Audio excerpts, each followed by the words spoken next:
Hello ladies, how are you today? Good. Everyone's doing good? Happy Saturday. Thank you for coming to How to Shoot Like a Pro with your phone. Number one, I'm going to give you the most important, and everyone can have their phone out if they want, because we're going to do kind of some examples. But number one tip is lighting. I can't say that enough. Even as a professional photographer, the number one key tip to taking an excellent photo is lighting. So with your phone, or even if you had a camera, that would be number one. I see a lot of people when they have their phone, they kind of like, oh, look at that window or that background, and they want to take a picture there, which is all bad. So you actually want to stand with your back behind the window to let the natural light kind of feed in. If you're lucky, you'll have a room that has, like, it's surrounded with windows and light that's coming in, so it's not as critical to kind of have that because the natural light's just pouring into the room. But in a lot of cases, like here, where the windows are on one wall, that's when you want to kind of stand and then raise your phone a little to let the light kind of feed into your phone, and then take the photo. And it's a night and day difference in quality and lighting. You guys can all take notes too. I like to. That's how I took my notes today, right here. Yeah. But don't use your flash. It's actually, even if it's a night shot, your photos will turn out better without a flash, because a flash is like a light bulb on your face or your subject or your room, and it usually only covers a small amount when it's your phone. I know natural instinct is probably like, oh, it's dark, I need my flash on. But photos will actually turn out better without a flash. So that's kind of key. And just get to know your natural light, how to stand behind a window, like I said. And when you're outdoors, to find that shade spot. So you can kind of see outside. If you look out the window right here, you see if you look on the ground, you'll see the shade. And then you see there's the light hits, and there's the shade, and then the light. You see how kind of, so to kind of train yourself to, if it's a day like this, I mean, if it's a cloudy day, that's perfect. So that's the ideal day for everyone. When it's overcast, because it's mostly shade everywhere you're at. But if it's a day like this, which is very common, you want to be the one in the light, and your subject is in the shade. So that's very key, not the other way around. And lighting is actually more important than even a nice background. If you learn lighting and you excel in lighting, you can take excellent photos. So your subject would be in that shade spot, and you would be in the light with your back to the sun, and you would take the photo of your subject in the shade with your back to the sun. And that's how you want to take a photo outside. Of course, you know, like I said, if it's cloudy, then it's perfect, because most spots are kind of shaded for you. You don't want it to be too cloudy, though, where there's no natural light. Like, you still need that soft, kind of diffused light, you know? So, cloudy days are obviously best, and even professional photographers will tell you, like, overcast days are actually kind of the best days, because you don't have to find that spot, and you can use a lot of different backgrounds. You know, you just have more variety and less work. So I definitely would say that. Raising your camera up high when you're taking a photo, but not too high. You don't want to see someone's scalp, because it is so obvious, right? You're like, girl, put the camera up, and you're like, okay, that's a little too much, but this will make you look thinner and lessen any double chins.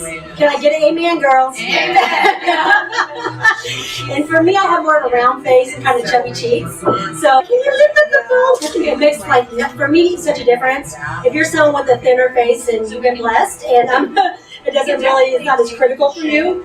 But for me, my whole photo looks different just by going up a few inches. Yeah. I think for me, my eyes stay open. Yeah. I'm looking. Yeah. Having like that squinty, somebody's taking it lower than my eye level. So having that like just above the eye level, right, is really helpful. Yeah, that's good advice.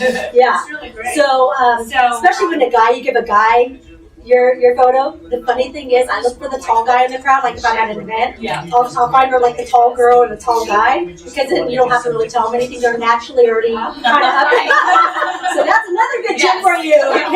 That's another good tip. Like, I'm like, no, she's too short. Like, in my mind, I'm thinking they're too short. But then you don't have to kind of critique somebody. If they're already tall, they're naturally going to be tall. So that's perfect, right? And I don't mind approaching a stranger, so not everyone's everyone's like that, but I'm like, oh, hey, you, tall guy. Okay. So that's number 2 to kind of have, like I would say, like right here would be like a good, you don't want to be like, some people go over and you see like, it looks, you want to see someone's kind of, maybe their outfit or their face, you just want to go like here, so not, a lot of people naturally go like this, so like right here is a good mark. And number 3, take photos, just keep shooting, because we're in a day and age. You do that? Yeah. Like it has to be at least 1 or 2 that I think that it has. Yeah. When I started photography, it was film. So every photo, like I didn't know how it was going to turn out, but every photo mattered because my roll, you know, it was $10 a roll of film, and then that would be it. And then I would have to pay for all this developing, and then like only half would turn out. So we're in a totally different day and age now, where even on my cameras, you know, you can delete later. And so take as many as you want. Don't worry about, oh, I took too many, because you can delete later, but not getting the moment you can't really go back, right? So I really just recommend take as many as you want. You also don't want to delete on the spot because it sets up your battery on your phone. So just wait till you know, get home, or, you know, you're by a charger where you're kind of dead for the day, and then start to delete. Because if you delete on the spot, you're deleting like, you know, 20, 30, you know, photos, it sets up your battery, and that's actually the same with my camera. If I delete on the spot, it's not good for the card and everything. You know, like I wait too. Like even if I know that wasn't really a good one, you know, I just wait till I sort later. But just, yeah, take as many as you can. Another reason is if someone blinks, or if it's blurry, then you have, or you have that friend that doesn't like how she looks. We've all been there. You know, she's like, I don't look good. You just never know if someone's going to close their eyes or blink. And I do that in my own profession, you know.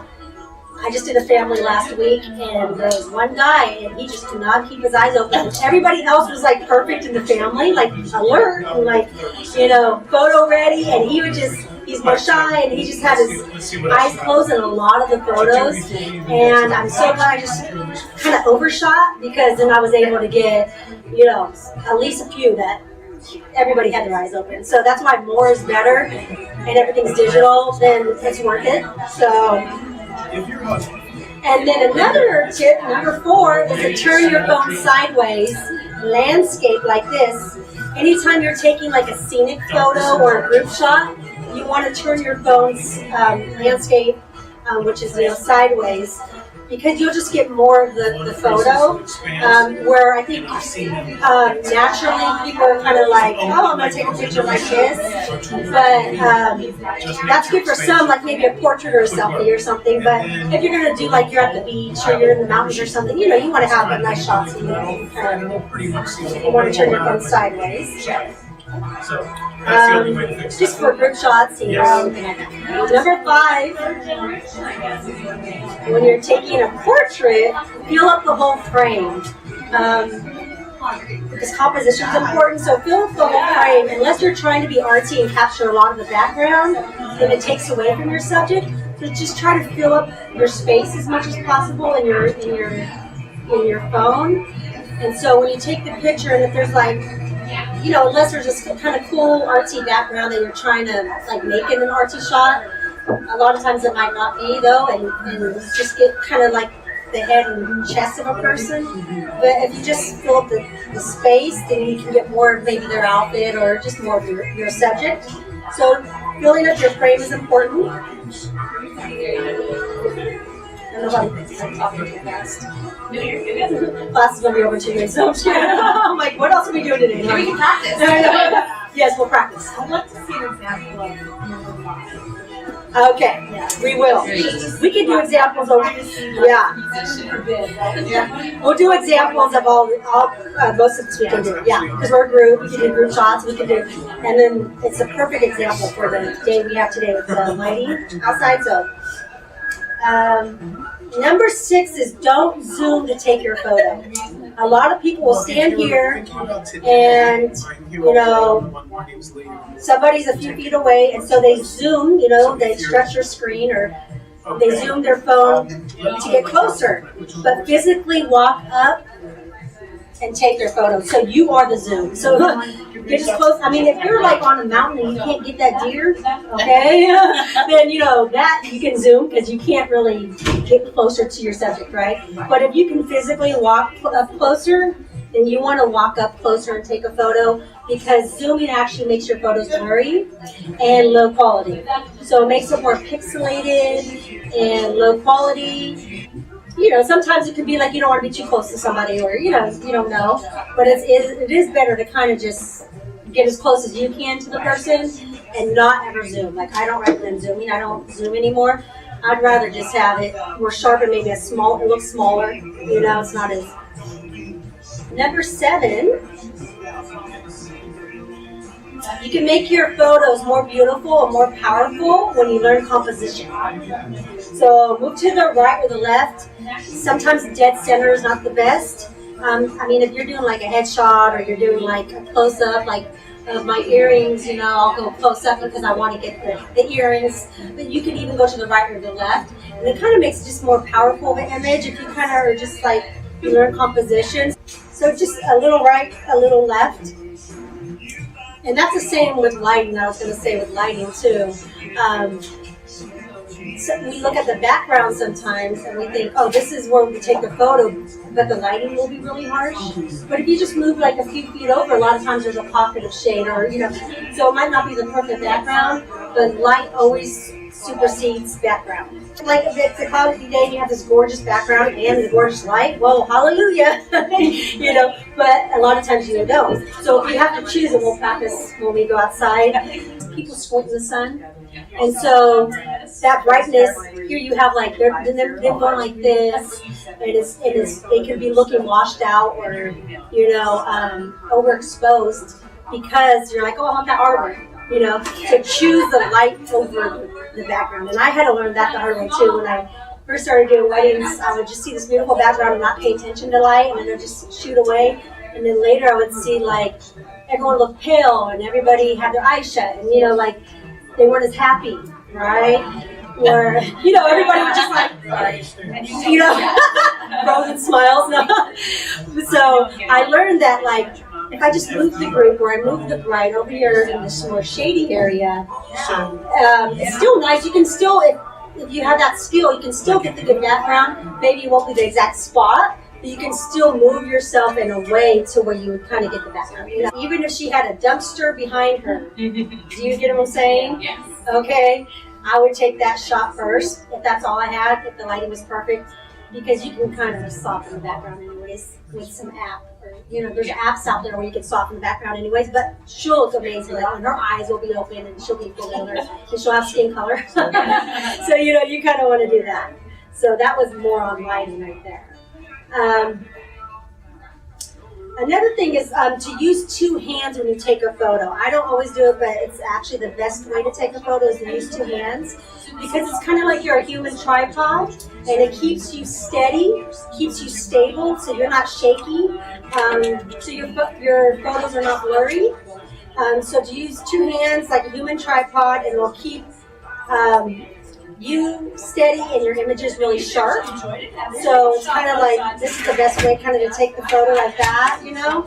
But, you know, sometimes we're just in a hurry and we go like that. So, you know, it's not horrible, but that's just kind of a tip to really get that clarity. And it gives your phone, the camera on your phone, kind of a second to kind of focus. Because, you know, sometimes you'll notice that it's kind of trying to get clear or it's trying to get sharp.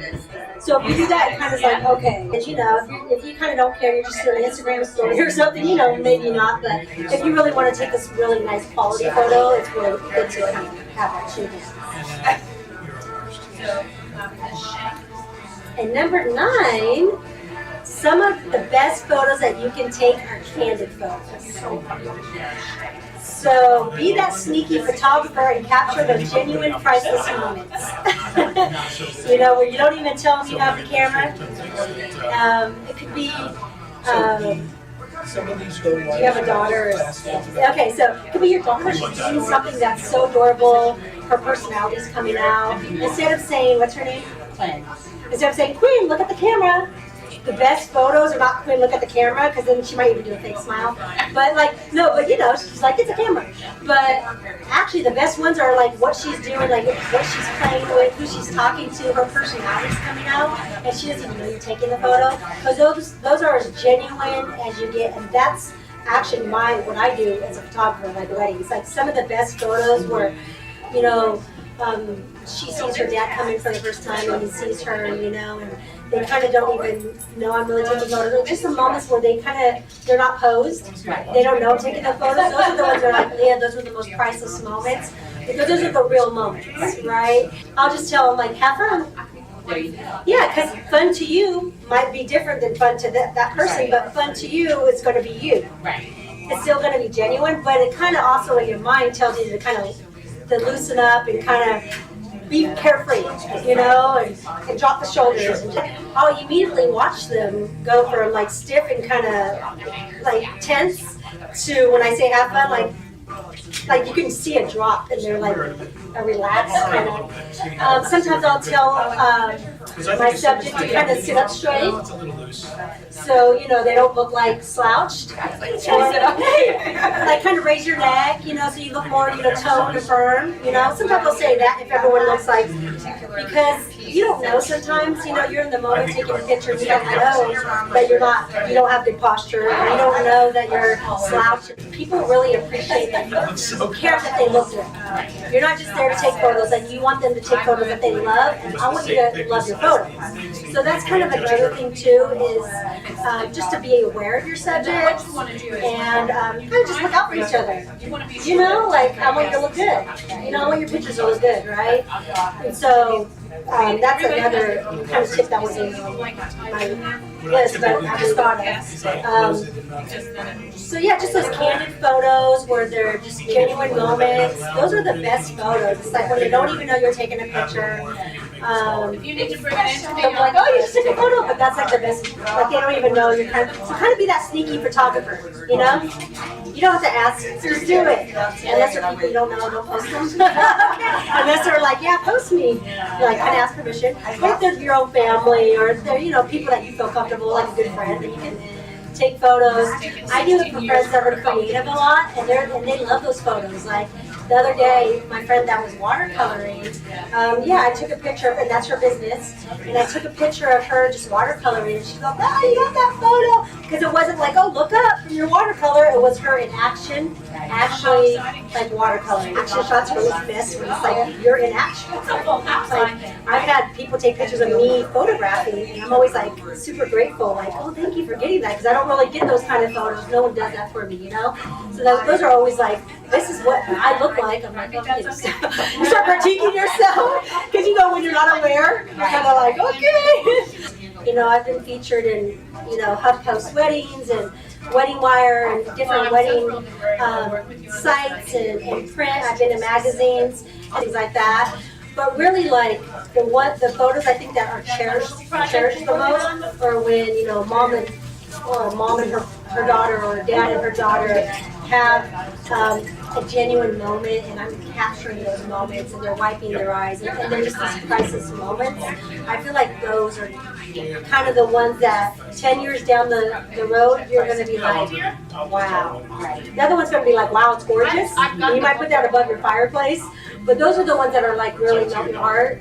And so those are the photos I always want to take, is the ones that like bring emotion and move somebody. Just powerful photos like that, and you can get those when you just kind of are that sneaky photographer and you just shoot when you can. And lastly, I wanted to share a few of my favorite editing apps for your photos, and I even have one for video, like when you do like Instagram stories or, you know, just video. A lot of times video with your phone, unfortunately, is more darker, even if you're in kind of light sometimes, it's just how phones are. So a lot of times I tend to feel like my video is kind of more darker. So there's an app that can brighten up your video, and it just takes it from, you know, wherever your library is, and you can choose filters. Yeah. So another one I would say for like a photo app, I like VSCO. It's VSCO. Yeah, Yeah, this goes really I good. don't know what I would do without it. I think I like A6 is probably the one I use a lot because I have more of that clean style. Yeah, Visco. Yeah, it's in. Yeah. I use like a little bit of it. Like this is AL3. Yeah. C1 I'll use sometimes. Back here, this is one that I did with A6. So that's all it is. Yeah. And what's really cool, not to interrupt, but No, go ahead. on Pinterest, you can type in Visco on filters, and then you can say bright berry or dark and moody or whatever you're looking for, and bloggers have given you the recipe. So it's like a little bit of this, a little bit of this, and a little bit of this, and then I pull those, and then I customize them from there for what works best for my business. What an awesome tip. Yeah. Yes. So just Pinterest Visco like, filters, and it, like I was like, wow, it opened up my eyes to a bunch of different things. Yes, because those are people that have actually tried it and kind of played with it, right? Yeah, so I like Visco because it kind of has that kind of film look to it, so it kind of gives it that like professional look, you know, like a lot of professionals use it. The amount of filters that you have and the amount of play that you can do tint, shadows, highlights, soften your face, brighten your face, so there's so many different ways. I'm glad that we've been able to do that. I love Visco. Yeah, Visco's really good, and I know a lot of like professional photographers use Visco. How are you doing today? Or like people that are like in Hollywood, you know, celebrities. I've heard them say like, they use Visco. So I think a lot of people, it's very like kind of a high kind of match.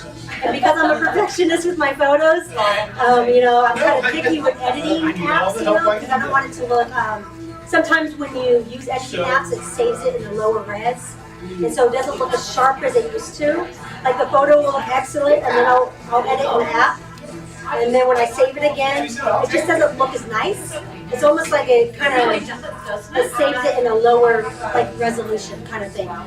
But the retouch, it takes it out and it saves it. It looks the same, but just better because it took out whatever. And we can even, if you want, I have the app on here. We can, we'll do an example of how to do it. Like in real time, we'll take a picture of something that maybe we wanted to get rid of. So retouch, I really like. Snapseed is another really good app for photos. It's called Snapseed. Like, oh, you know Snapseed, okay. Yeah. So Snapseed, You like it?